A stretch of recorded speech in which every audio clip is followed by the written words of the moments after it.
Assalamualaikum warahmatullahi wabarakatuh. Kembali lagi di channel Radio Horor.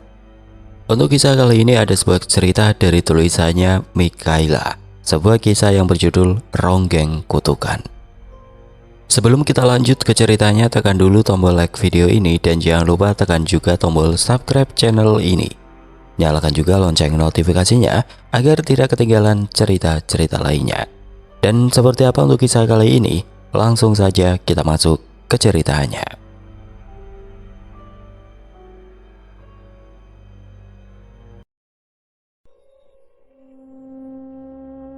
Laras, Laras, hidup Laras.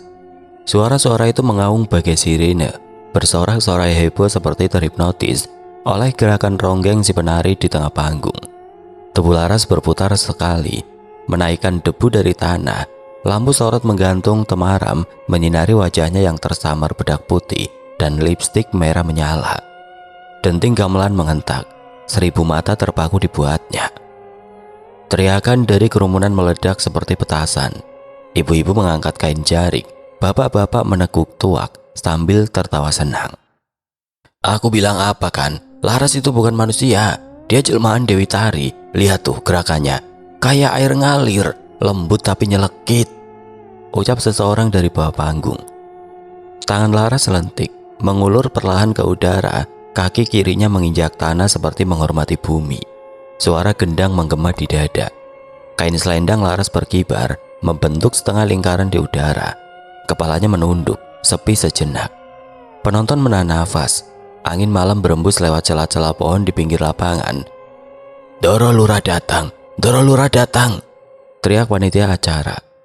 Wah, semua orang penting nonton Laras malam ini, termasuk Bupati.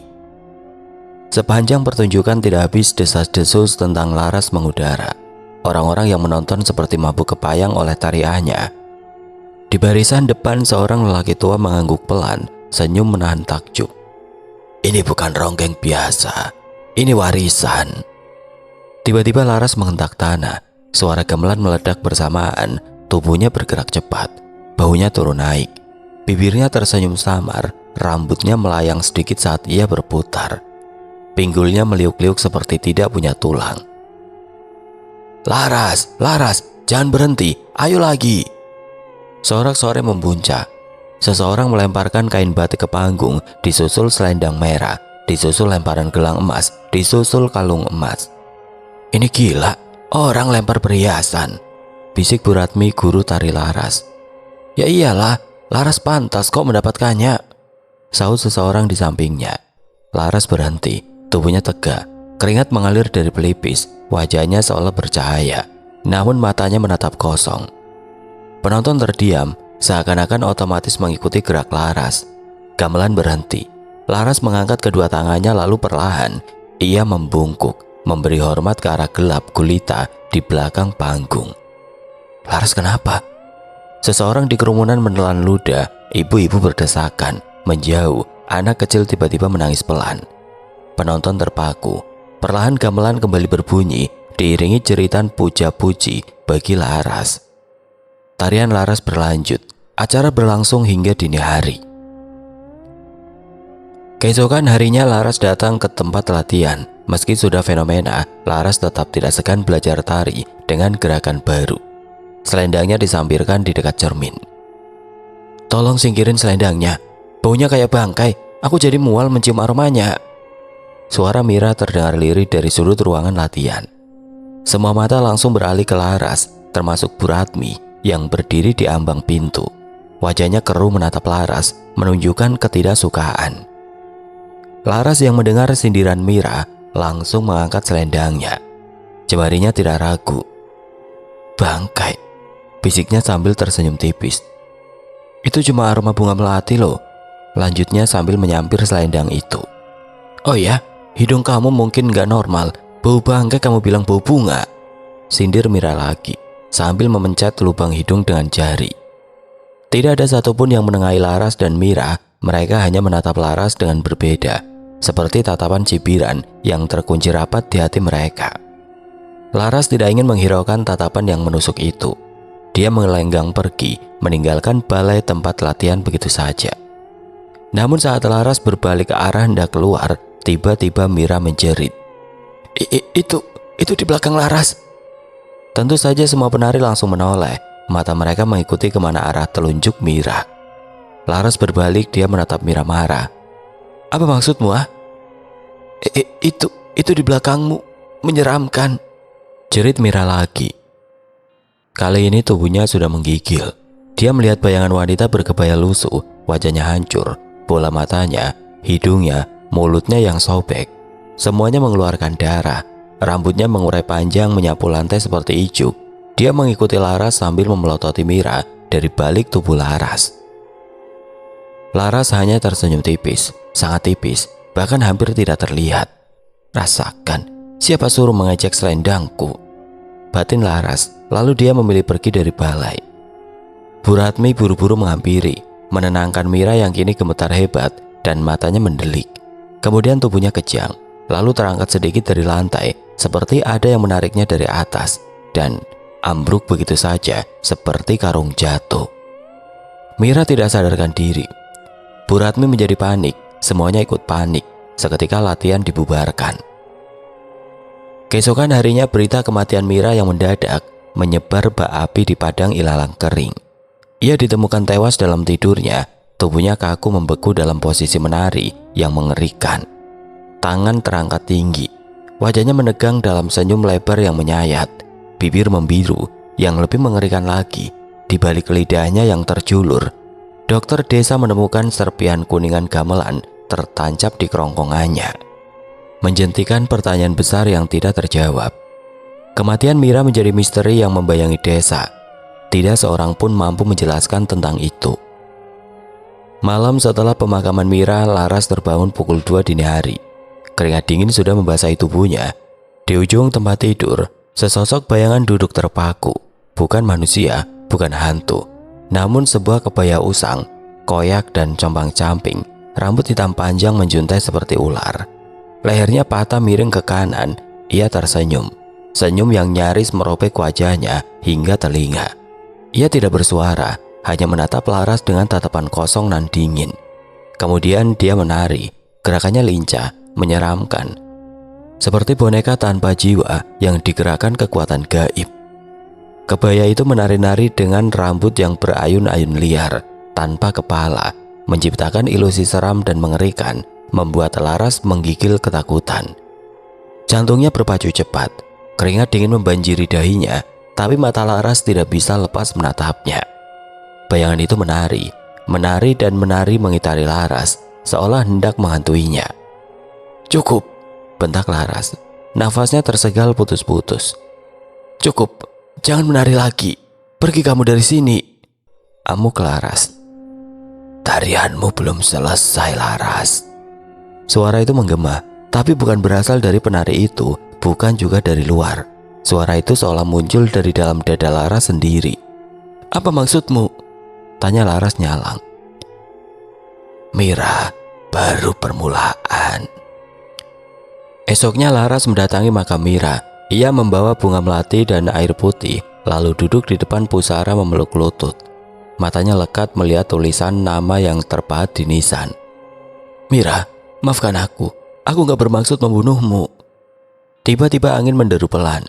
Daun-daun berputar mengelilinginya. Tanah di dekat nisan bergetar. Laras tersentak mundur. Pupilnya melebar. Degup jantungnya berdebar kencang. Dari dalam tanah tiba-tiba muncul tangan-tangan kecil, melengkung membentuk gerakan tari. Laras menjerit. Tubuhnya gemeteran. Seluruh bulu kuduknya meremang. Tengkuknya panas, tak akan ada yang meniup-niupnya dari belakang. Tangan-tangan kecil itu menggapai-gapai, seperti ingin menggapai tubuh Laras. Ia mundur, meski kakinya gemeteran, sulit untuk digerakkan. Dan Laras berlari pontang-panting, menerobos semua ilalang yang menjerat kakinya. "Laras tampil lagi malam ini. Katanya begitu. Kamu dengar berita Mira? Tewasnya aneh."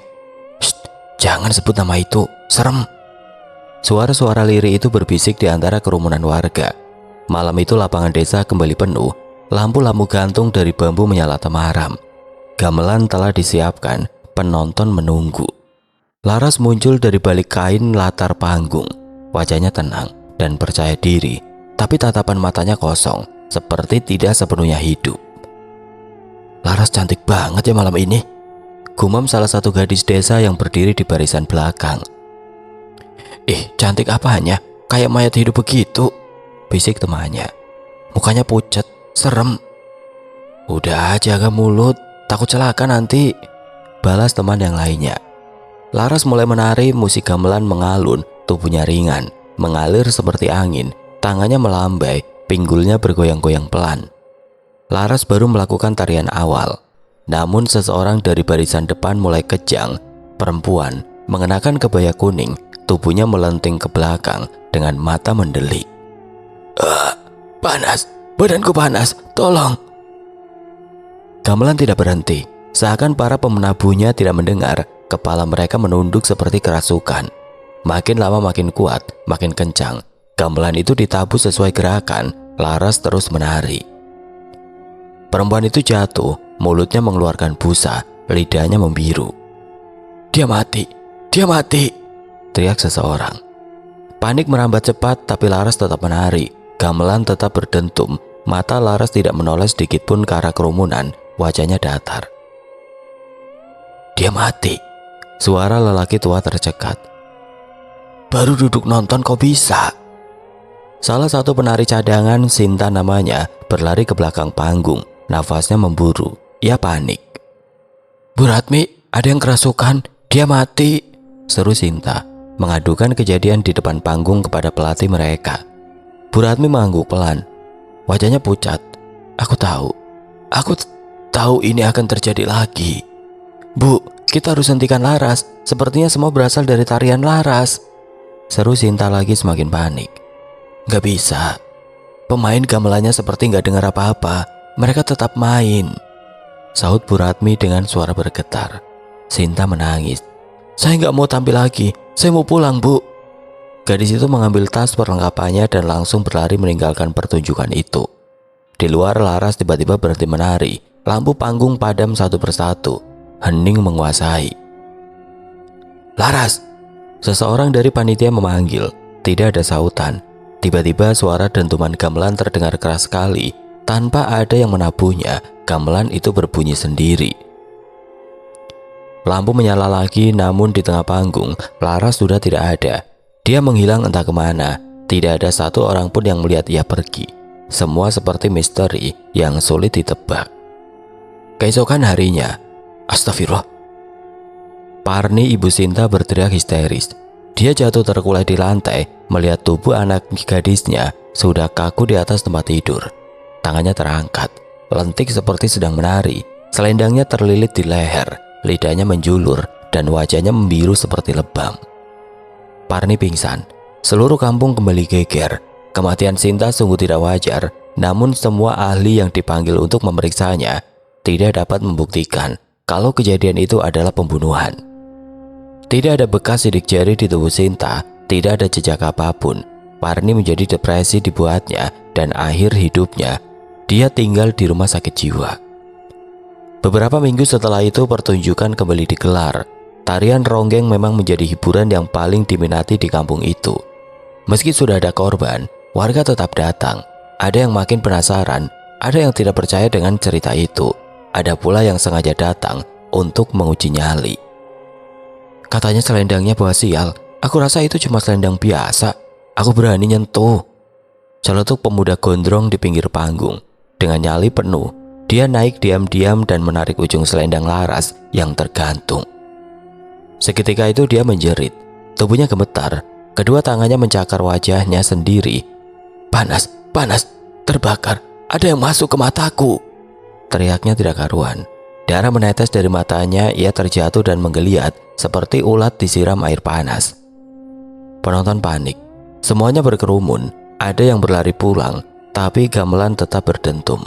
Laras berdiri di tengah panggung, tidak bergerak, tidak menari, wajahnya tertunduk.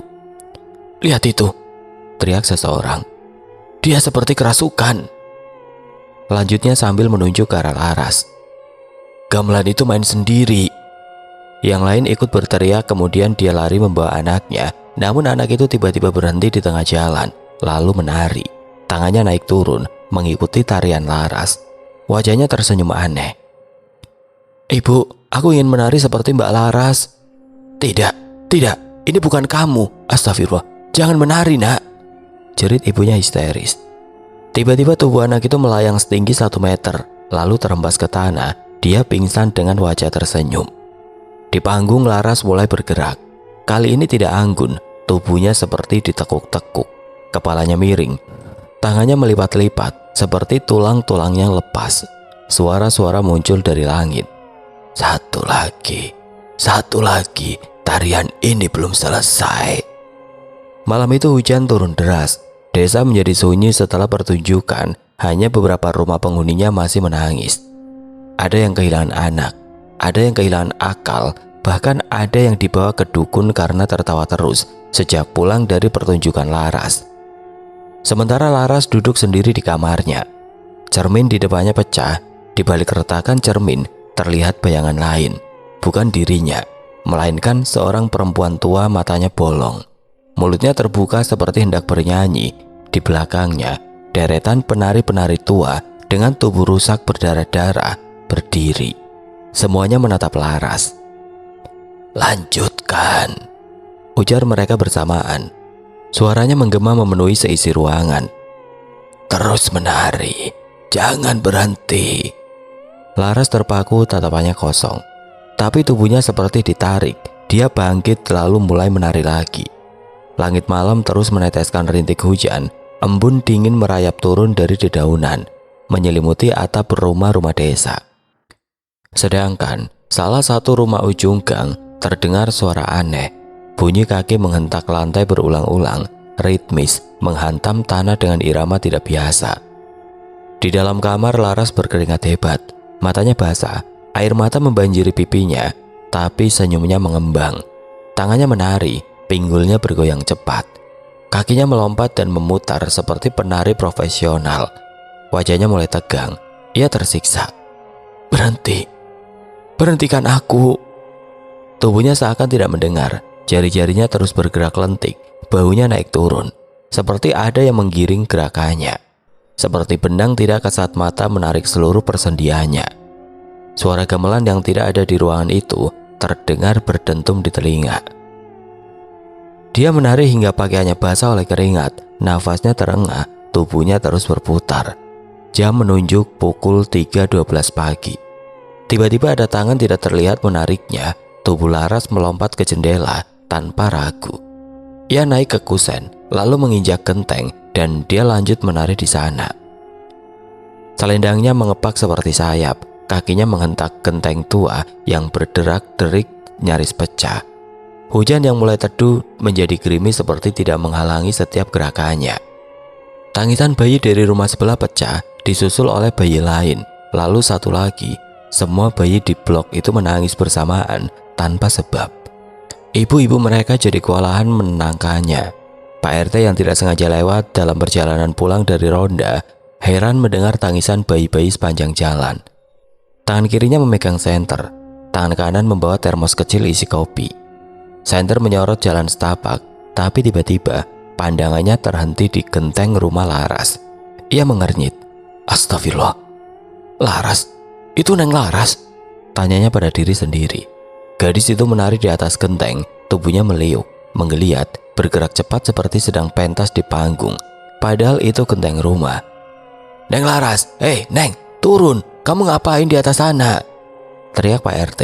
Tangannya melambai-lambai menyuruh Laras turun. Laras berhenti seketika, tubuhnya diam. Lalu lehernya berputar perlahan, menoleh ke arah Pak RT. Tatapan matanya kosong. Matanya merah seperti kelilipan darah. Senyumnya terukir lebar, seram, sampai ke pipi. Air matanya mengalir, membuat Pak RT tersentak mundur. "Pak, tolong saya, Pak." Suara Laras lirih. Lalu tubuh Laras menarik kembali, kali ini meliuk-liuk lebih cepat. Pak RT jadi panik. "Tunggu, turun. Jangan menari di sana, bahaya, turun, Neng Laras." Tiba-tiba Laras berhenti, wajahnya menunduk, tubuhnya gemetar. Air matanya banjir, lalu dia melompat. Pak RT menjerit, "Laras!" Hebatnya, Laras tidak jatuh. Dia mendarat sempurna seperti penari akrobat. Pak RT mundur selangkah, senter di tangannya sontak jatuh karena menyaksikan itu. Ya Allah, apa yang kamu lakukan, Laras? Tanya Pak RT mulai gemeteran. Jantungnya berubah kencang, keringat dingin menetes dari pelipisnya. Laras tidak menjawab. Ia hanya diam sambil mendekat perlahan. Langkahnya pelan, lehernya tiba-tiba miring ke kanan seperti tergelincir. Mulutnya terbuka, matanya masih kosong. Pak, saya capek, tapi saya nggak bisa berhenti, ucapnya lirih. Air mata Laras kembali tumpah tapi terdengar sangat menyeramkan. Pak RT hendak berlari tapi Laras berputar cepat lalu menubruk tubuh Pak RT dengan kekuatan tidak wajar. Brak, cek. Kepala Pak RT terpelintir ke samping, matanya terbuka lebar, mulutnya melongo, tubuhnya jatuh ke tanah, kaku seperti kayu yang dijatuhkan. Belum selesai sampai di situ, Laras membungkuk. Tangannya mencengkram wajah Pak RT. Ia menari di atas tubuh lelaki itu. Selendangnya berputar membelit leher jenazah Pak RT. Kepalanya yang sudah nyaris copot digerakkan naik turun, seperti ikut menari. Pak RT jangan diam saja. Ayo nari sama saya, bisik Laras sambil tersenyum pahit. Jeritan meledak dari rumah sebelah. Laras, astagfirullah. Sarti tetangga Laras melihat semua dari jendela kamarnya. Tangannya gemetar, wajahnya pucat, nafasnya tersegal. Dia melihat Laras di tengah jalan, di atas tubuh Pak RT, menari seperti tubuh Pak RT adalah panggung. Tubuh Laras melompat, melengok, tangannya lentik seperti tidak punya sendi. Sarti langsung menutup gordennya, namun telat. Laras sudah menatap ke arahnya. Cert. Gorden jendela terangkat entah kenapa, padahal tidak ada angin. Sarti terpaku, tangannya menutup mulutnya sendiri. Jangan lihat dia, jangan lihat. Gumamnya gemeteran, tapi matanya tidak bisa lepas dari pandangan Laras. Sekejap Laras sudah berdiri di depan jendela Sarti, wajahnya ditempelkan ke kaca, bibirnya robek, menyeringai ngeri, matanya gelap. Tapi air mata tetap jatuh membasahi pipinya. Ah! Sarti menjerit dan terlempar ke belakang. Dadanya sesak, jantungnya seperti mau copot. Lututnya lemas dan bulu romanya merinding. Akan tetapi tubuh Sarti mulai bergerak. Tangan Sarti terangkat sendiri, jarinya melentik, memutar, kakinya ikut bergoyang pelan. Tidak, aku bukan penari, teriak Sarti putus-putus. Tapi tubuhnya tetap bergerak seperti dikendalikan boneka. Dia mulai menari di dalam kamarnya sendiri, selendang putih di atas ranjang, melayang dan melilitkan diri ke lehernya sendiri. Sarti tidak bisa berteriak. Mulutnya tertutup paksa oleh kekuatan tidak terlihat. Dari luar rumah terdengar suara gamelan, padahal tidak ada yang memainkan. Pagi harinya warga desa geger. Mayat Pak RT ditemukan tergeletak di jalan depan rumah Laras, lehernya patah. Bibirnya tersenyum, jari-jari tangannya mencengkeram tanah seolah menari di detik terakhir hidupnya. Sementara Sarti ditemukan dalam posisi menggantung, selendang melilit lehernya, tubuhnya kaku dalam posisi menari. Sementara Laras, dia tidak ditemukan. Rumahnya kosong, hanya ada selendang di tengah ruangan dengan bercak darah di ujungnya. Malam berikutnya Laras sudah kembali. Entah sejak kapan dia pulang atau kapan dia datang, tidak ada warga yang tahu persis. Malam itu juga seluruh warga mengarak Laras ke balai desa untuk disidang. Suasana balai desa penuh, warga tumplek di sana, dari anak-anak sampai orang tua. Wajah-wajah tegang duduk berdesakan di bawah lampu petromak yang menggantung kuning pucat. Lurah Dudun duduk paling depan, wajahnya tegang. Di sampingnya Laras berdiri seperti maling yang tertangkap basah. Tubuhnya kurus, matanya cekung, seperti tidak tidur sudah beberapa hari. Laras, ini bukan main-main lagi. Suara Pak Lurah berat. Sudah banyak korban, Mira, Pak RT, Sarti, si Sinta, yang ibunya sekarang masih dirawat di rumah sakit jiwa. Laras menunduk, jemarinya bergetar di pangkuan, jantungnya berdegup sangat kencang. Dia kebingungan menghadapi amukan para warga. Sejujurnya Laras sendiri tidak mengerti kenapa semua terjadi. Kamu harus berhenti menari, Laras, demi keselamatan kampung, demi keselamatan kamu juga, sambung Pak Lurah.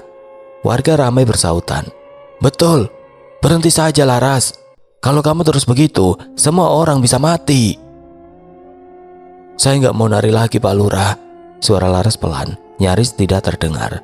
Saya juga takut, tapi... Laras menangis lirih, dia tidak mampu menyelesaikan kata-katanya. Lalu kenapa kamu masih nari? Seorang pemuda berteriak dari belakang. Apa kamu senang lihat orang mati? Laras menggeleng cepat, matanya berkaca-kaca. Saya nggak mau seperti itu, Kang. Tapi saya nggak bisa. Saya nggak bisa berhenti. Saya udah coba tapi nggak bisa. Air mata Laras jatuh berderai. Dia tidak sedang berakting. Semuanya tulus. Laras pun tidak ingin menjadi penyebab kematian para warga. Dia hanya ingin jadi penari, bukan pembunuh. Hanya saja dia seperti tidak berdaya melawan tubuhnya sendiri. Saya juga takut, sambung Laras terisak. Suaranya parau, tangannya memegangi dadanya sendiri. Setiap saya coba berhenti, tubuh saya sakit. Tangan saya nyeri, kaki gemetar, seperti ada yang nyuruh harus terus nari, terus sampai saya lemas, lelah. Sambungnya lirih. Tangis Laras semakin keras, terdengar pilu dan begitu menyedihkan, seperti menyayat-nyayat hati yang mendengarnya. Warga mulai saling berpandangan. Suara-suara protes pelan menghilang. Satu persatu dari mereka menunduk, seolah mereka merasakan kesedihan Laras, merasakan beban yang sama beratnya. Seorang wanita berbisik pada suaminya. Kasihan dia juga korban.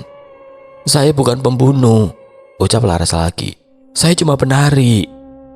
Tidak ada yang bersuara, semuanya hening.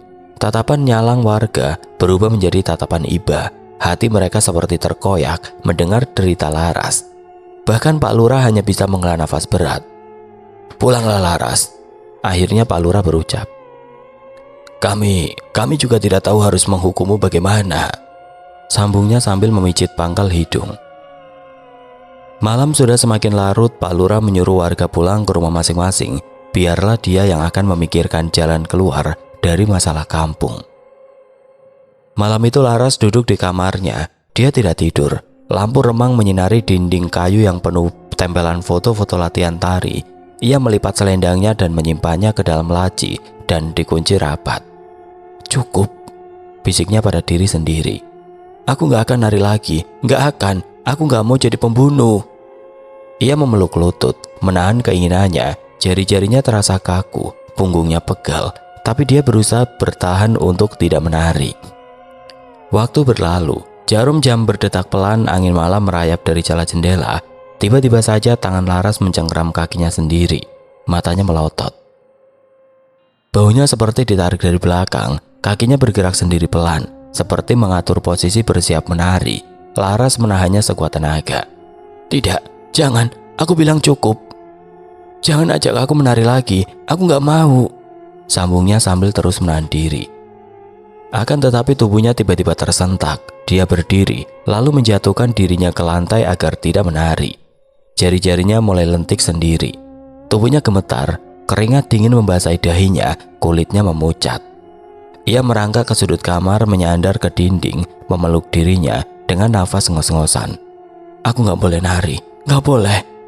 Akan tetapi perlahan kulit lengannya mulai berubah biru seperti memar, seolah-olah darah berhenti mengalir ke ujung-ujung jarinya. Kenapa dengan tubuhku? Tanya Laras terbata. Tangan yang tadinya halus kini mengelupas, kuku-kukunya menghitam. Ia menggesek-gesekkan tangan ke lantai, berusaha menghilangkan rasa nyeri. Aku bukan penari itu, aku Laras, aku cuma Laras, bukan Nyai Ronggeng kutukan. Matanya mengabur. Ia berjalan terhuyung ke cermin saat melihat pantulan dirinya sendiri. Laras terpaku.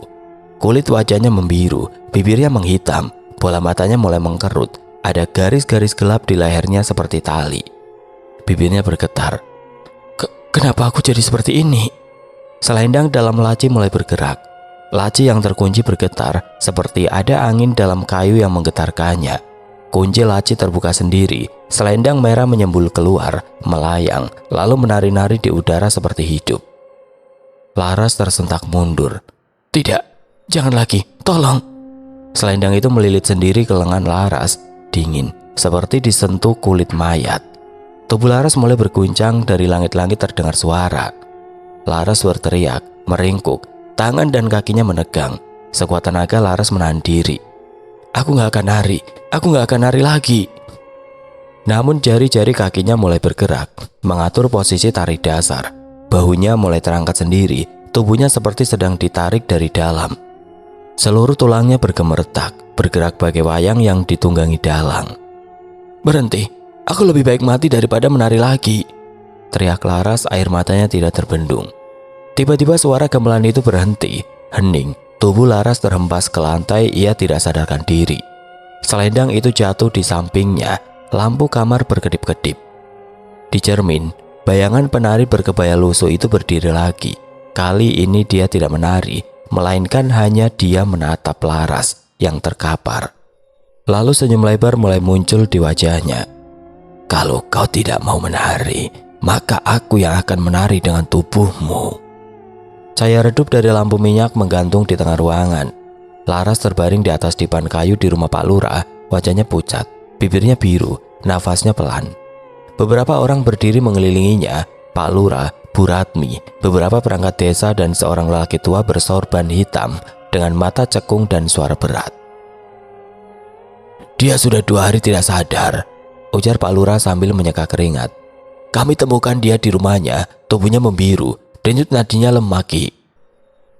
"Dia sedang ditarik," gumam lelaki tua itu. Ki Ajeng namanya, dukun sepuh yang terkenal dari desa seberang. "Rohnya hampir tercabut, tapi belum sepenuhnya."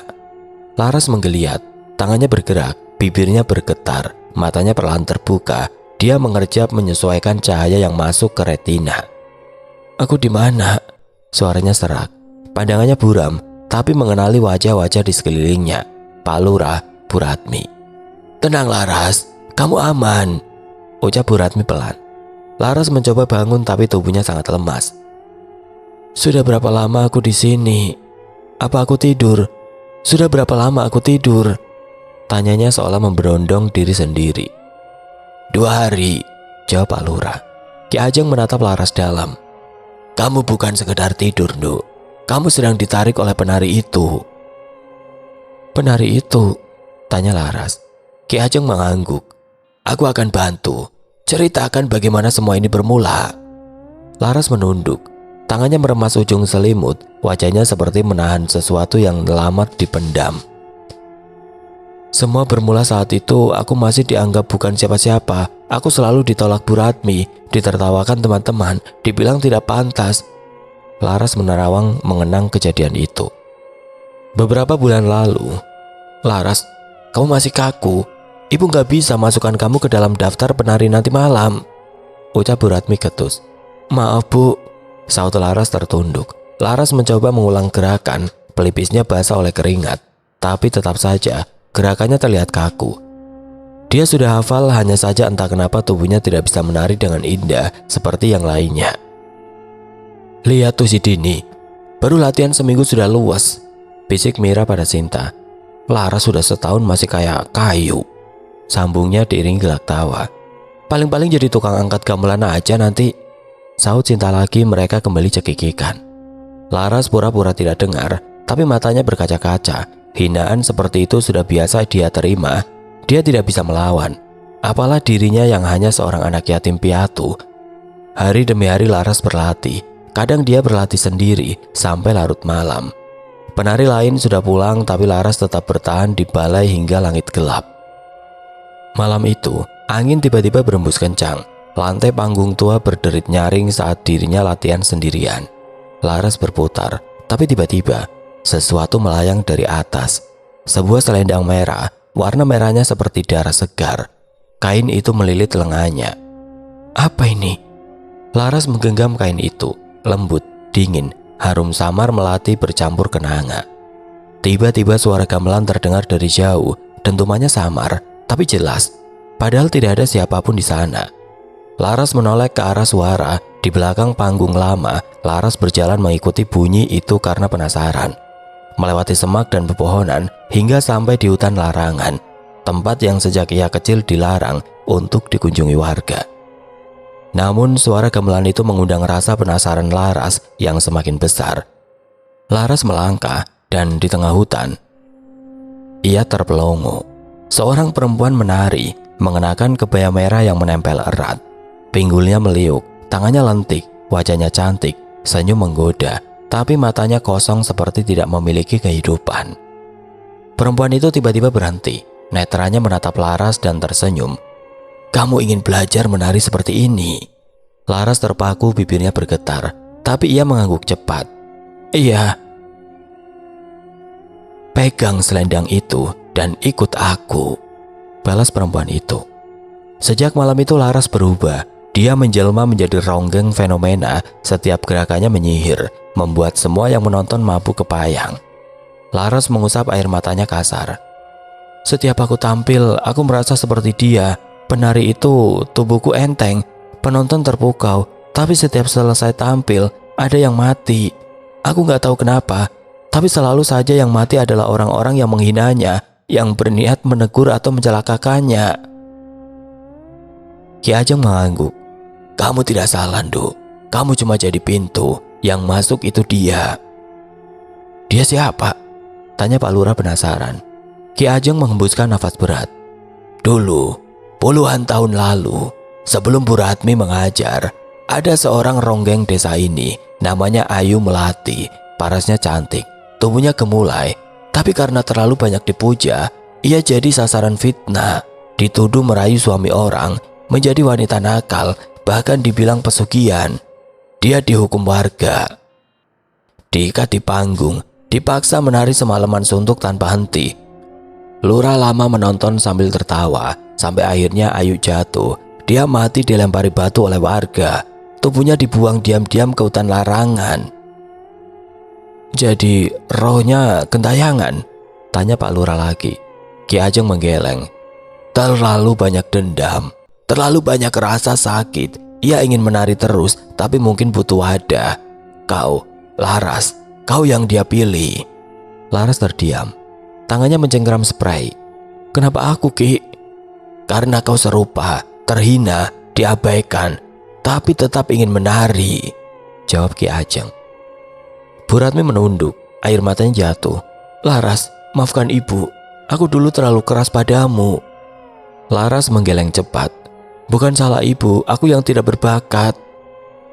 Ki Ajeng membuka buntalan kain. Ada bunga kantil, garam dan belati kecil dari tembaga. "Kalau kau mau terbebas, kau harus menari untuk terakhir kalinya di tempat dia mati, di bawah sinar bulan."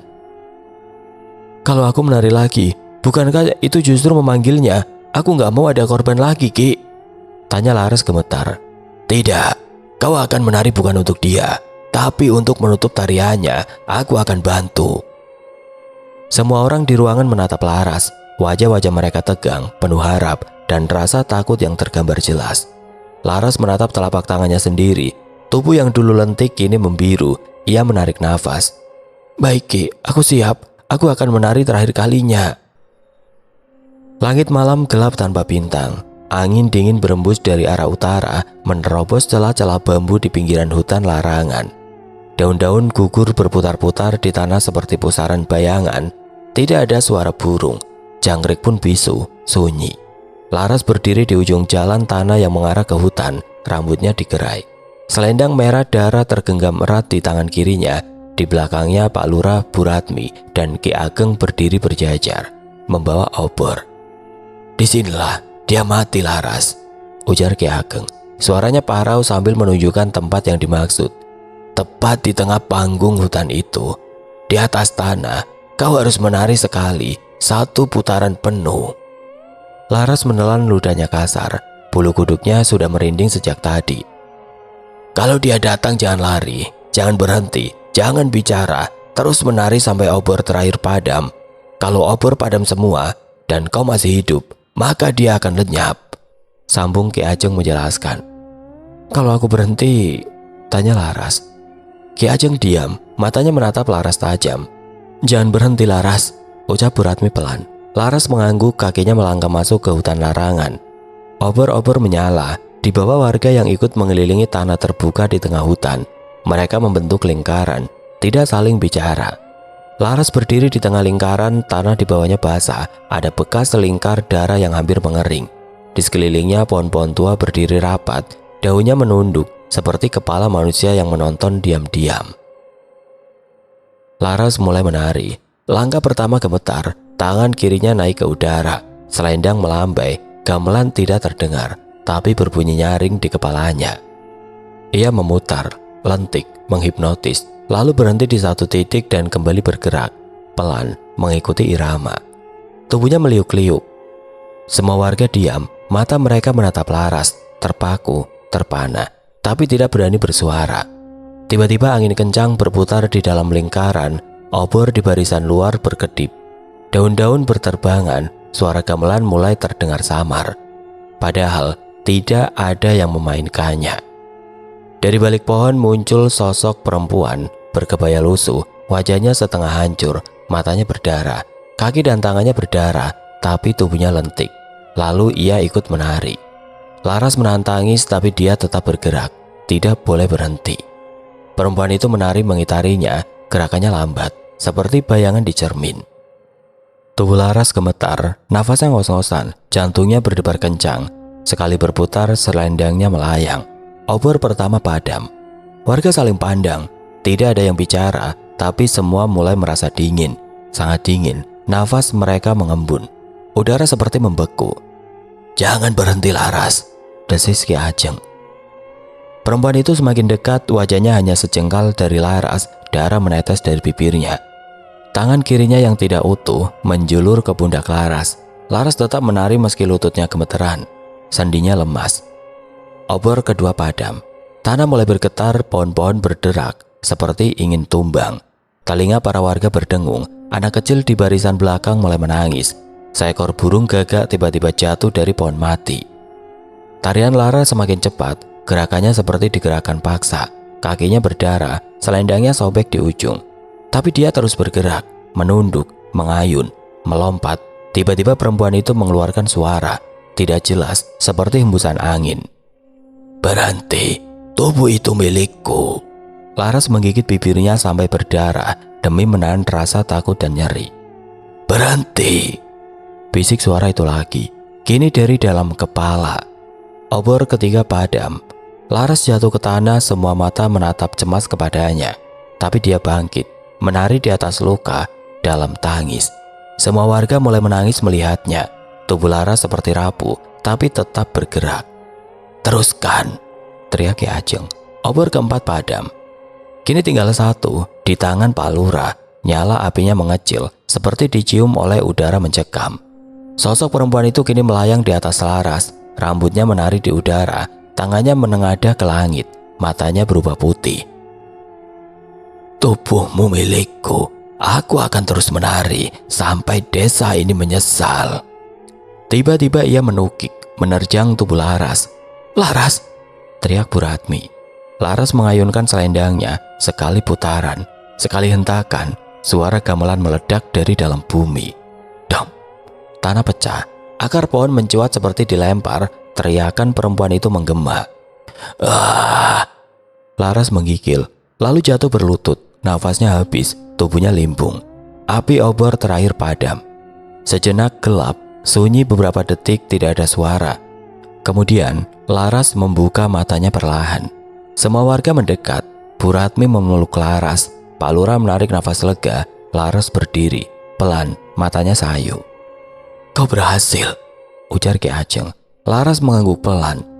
"Apa dia sudah pergi, Ki?" tanyanya memastikan. Ki Ajeng menatap langit ragu. Mungkin, tanya Pak Lurah, keningnya mengkerut. Ki Ajeng tidak menjawab, tapi ia menatap Laras dalam, lalu pelan-pelan berkata, "Kalau memang dia pergi, kenapa aku bisa dengar suara gamelannya?"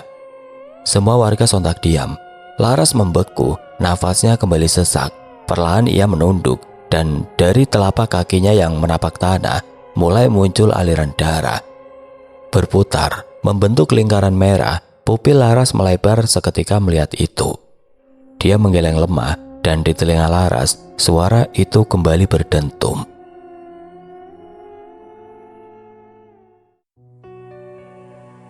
Oke teman-teman, sekian untuk kisah kali ini. Bagaimana menurut kalian tentang kisah ini? Tulis komentar kalian di kolom komentar.